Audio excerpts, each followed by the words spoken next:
Hello, hello, Kamix VM's Mini Salon Channel. Magluluto po tayo ng tilapia with black beans ang palaya. Recipe ko po ito noon pa at favorite ko po itong ulam. Tinanggalan na po ito ng hasang at kaliskis. Nabili ko po ito sa halagang 120 pesos plus sahog 40 pesos, bali 160 pesos. Lumampas lang po ito ng half kilo, hindi po umabot ng 3/4. Sa paglilinis ko po ng isda ay nilalagyan po ng asin para maalis po ang langsa at kailangan tanggalin yung dugo na nakidikit sa may buto para maalis po yung langsa. Inuulit ko, hindi po ako nagluluto ng maramihan, dalawa lang po kami. At may mga times na late nang makakain ang pamangkin ko sa luto ko dahil nga po may sarili ko siyang mundo. Ang luto ko po ay para po ito sa mga mahirap lang din na kaya maka-afford ng kaya sa budget lang po.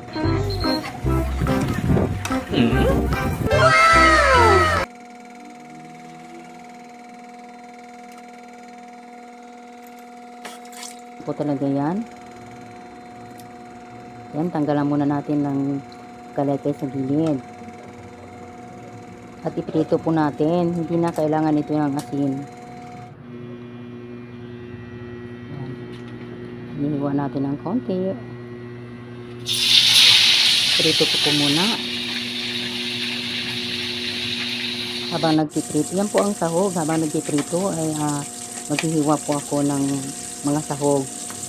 Ang palaya. Konti lang po yan kasi kaya 1 piece lang din po ang palaya na halo natin. Ayan po. Ganito lang po ako magluluto, napakasimple. Kayang maka-afford ng mga hirap sa buhay. Kung 2 o 3 person lang po ay pwede po. Yan, bawang, hinihiwa po natin na maliliit. At saka sibuyas.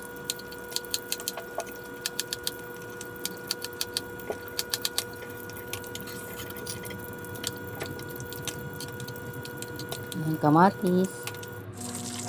Tama lang po paghihiwa niyan. Yan, hahanguin na po natin. Maglagay po ako ng kaunting mantika lang. Bawal lang sobra-sobra. Pagluluto ng isda, dapat hindi po masyadong lutong-luto. Napaluto po yun eh. Yan, igisa ko na po ng bawang.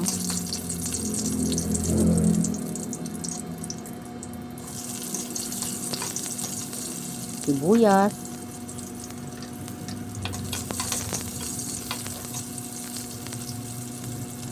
Konting halo. Kamatis.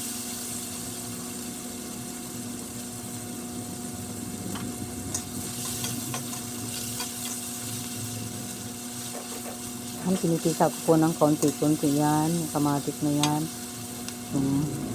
Yan po niluluto ko po ng konti bago ilagay ang palaya.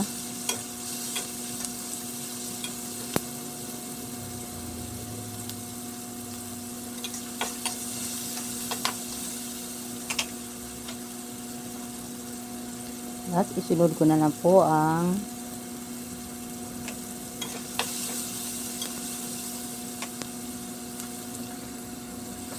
halo black beans. Kasama po ng sabaw niya po. Favorite ko pong lutuin ito noon pa. Favorite kong kainin ito. Kahit anong isda po dito. Konting tubig lang po. Kailan po sa mas masarap ito kung medyo maraming tubig sa may gusto lang. Kung po ay napakunti po ang tubig at hindi na po natin dinagdagan. Naka-video na po kasi tayo. Pinakpan ko po muna sa konti. Ilang minutes lang po yun. Paminta.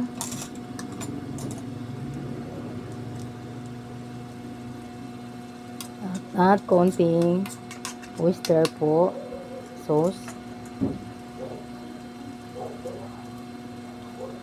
Yan lang, konti po yung sabaw. Dapat mas maganda po kung dagdagan nyo po pag kayo nagluluto ng ganyan.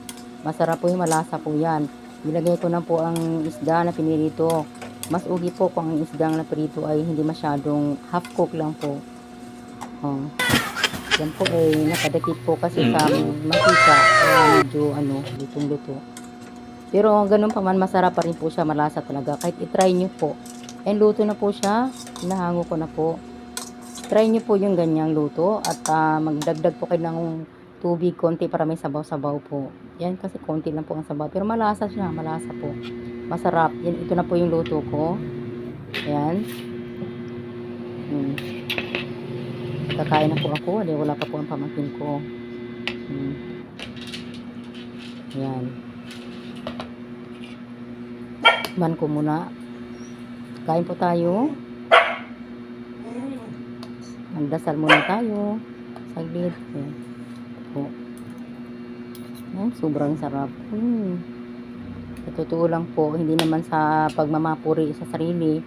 Kahit itry nyo po, masarap po talaga ang ganyang luto na may black beans. Na may ampalaya po. Try nyo po. Masarap po talaga yan. Malasa. Ito na po yung aking luto. Na po. Thank you.